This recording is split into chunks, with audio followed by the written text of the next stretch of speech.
mendalam masih menyelimuti keluarga KD, pria yang tewas dikeroyok massa usai diduga melakukan pencurian ayam di wilayah Juklegi, Tabanan, Bali, Jumat lalu. Mirisnya keluarga korban mengaku awalnya tidak mengetahui korban meninggal akibat pengeroyokan. Keluarga korban baru mengetahui fakta bahwa korban meninggal setelah dikeroyok massa setelah rekaman kejadian viral di media sosial. Karena saya kirain ya matinya mati biasa gitu. Artinya dari pihak kepolisian tidak menjelaskan langsung kalau ini korban meninggal karena dikeroyok gitu? Tidak. Nyampe dari rumah itu udah lagi seharinya itu baru kelihatan di medsos ada yang muslim itu dah. Kaget tadinya saya. Awalnya saya menandatangani perdamaian, akhirnya istri almarhum tidak terima dia. Itu ya. Kondisi. Ya karena kelihatan kondisinya suaminya itu ya, seperti itu. Kasus menyayat hati ini viral dan mengundang gelombang simpati masyarakat. Sejak Senin pagi, bantuan dari berbagai pihak terus berdatangan di rumah duka KD di Desa Sidatapa, Buleleng, Bali. Termasuk bantuan deposito, sembako, sepeda motor, dukungan pendidikan, dan lain sebagainya. Dari Buleleng, Bali, Indira Ari, iNews melaporkan.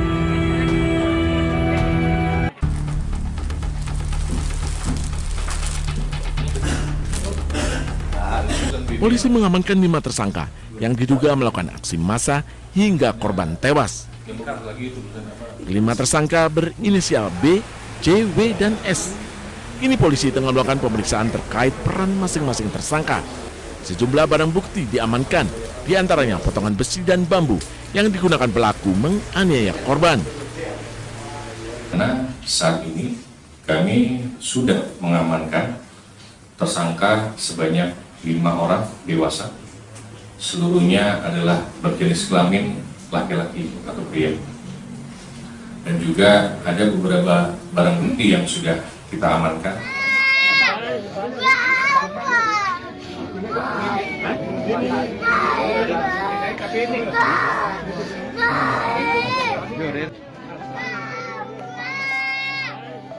Sebelumnya, seorang bocah perempuan memanggil-manggil ayahnya yang sudah tidak bernyawa sambil menangis. Momen pilu putri bungsu korban menangisi jenazahnya viral di media sosial. Ayahnya tewas setelah diamuk massa usai diduga melakukan pencurian ayam di wilayah Juklegi, Desa Batunya Batu Ritik, Tabanan, Jumat dini hari. Tak hanya itu, massa juga membakar sepeda motor yang diduga digunakan oleh korban. Saat ini, kelima tersangka pelaku pengeroyokan terancam hukuman 12 tahun penjara. Dari Tabanan, Bali, Indira Ari, iNews melaporkan.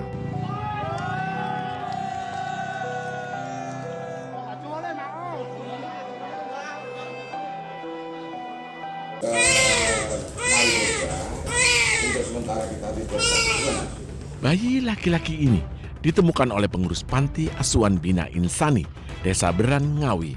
Tergeletak di bagasi mobil operasional panti yang terparkir di halaman.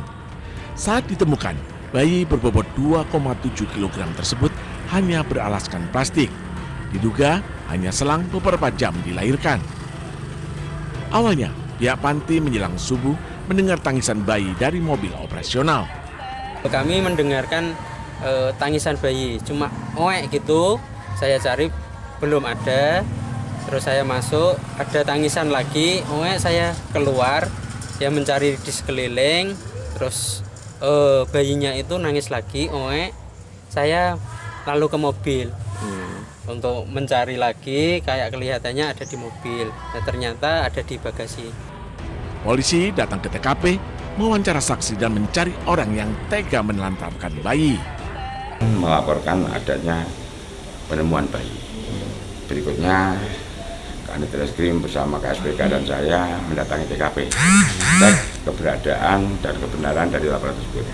Dan benar saat itu kita temukan anak kemungkinan baru 1 kali 24 jam atau 2 kali 24 jam baru dilahirkan.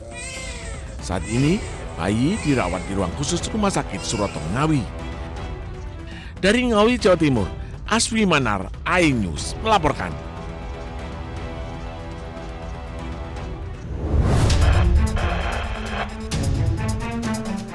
Aksi heroik petugas jalur lintas kereta api di pos nomor 105 Desa Masangan, Kecamatan Bangil, Kabupaten Pasuruan, Jawa Timur terekam kamera pengawas. Muhammad Sofi Bahtiar, petugas berusia 24 tahun ini berhasil menggagalkan upaya orang tak dikenal saat hendak menabrakkan diri ke kereta api. Peristiwa tersebut terjadi pada Minggu jam 19.46 saat kereta api Sangkurinang jurusan Ketapang, Banyuwangi, Bandung hendak melintas. Kasih tahu orangnya, Pak, ada kereta api mau melintas gitu. Orangnya itu cuma noleh gini, terus bilang tidak gitu. Sambil tangannya itu gini ke kereta api. Saya refleks langsung kaget, langsung saya loncatin itu, saya inggirin. Waktu itu spontan sama Mas ya, untuk Spontan. mereka ini ya. Itu keretanya udah lepas 107 itu, udah dekat, sekitar 500 meteran lah. Menurut informasi warga sekitar, korban mengalami gangguan mental. Untuk mengantisipasi kejadian agar tak terulang, korban dibawa ke RSJ Lawang, Kabupaten Malang untuk mendapatkan perawatan. Dari Pasuruan, Jawa Timur, Jaka Samudra, iNews melaporkan.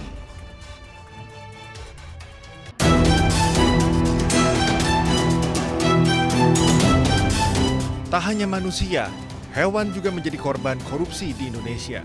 Salah satunya adalah kasus korupsi di Kebun Binatang Surabaya. Mirisnya, pelaku adalah sang direktur utama, Hoirul Anwar. Praktik korupsi di Kebun Binatang ini berlangsung sejak 2013 hingga 2024. Kerugian negara akibat praktik korupsi selama 8 tahun ini mencapai 10,2 miliar rupiah. Tak hanya Hoirul, Kejati Jatim menduga tersangka lebih dari 1 orang. Kejati Jatim pun buka suara terkait alasan pengungkapan kasus yang memakan waktu cukup lama. Korupsi itu dimanapun tidak ada yang berdiri sendiri, pasti ada hal yang lain atau pihak lain. Jadi perkara ini masih terus kami dalami oleh penyidik. Pengumpulan alat bukti tentunya terus dilakukan untuk menjunjung tinggi asas praduga tak bersalah. Selanjutnya mengenai kemungkinan adanya keterlibatan dari pihak lain, tentu kami masih menunggu fakta dari hasil penyelidikan tim. Yang dalam ini kalau ditemukan adanya cukup bukti, maka tentu kami lakukan pengembangan. Korupsi dana operasional KBS berhasil terungkap usai adanya laporan dari masyarakat pada tahun lalu. Dari hasil penyelidikan sementara, korupsi diduga dilakukan mulai dari biaya pakan satwa hingga anggaran sarana dan prasarana. Kejati pun menegaskan akan menindak siapapun yang terlibat sesuai dengan hukum yang berlaku. Tim Liputan iNews melaporkan.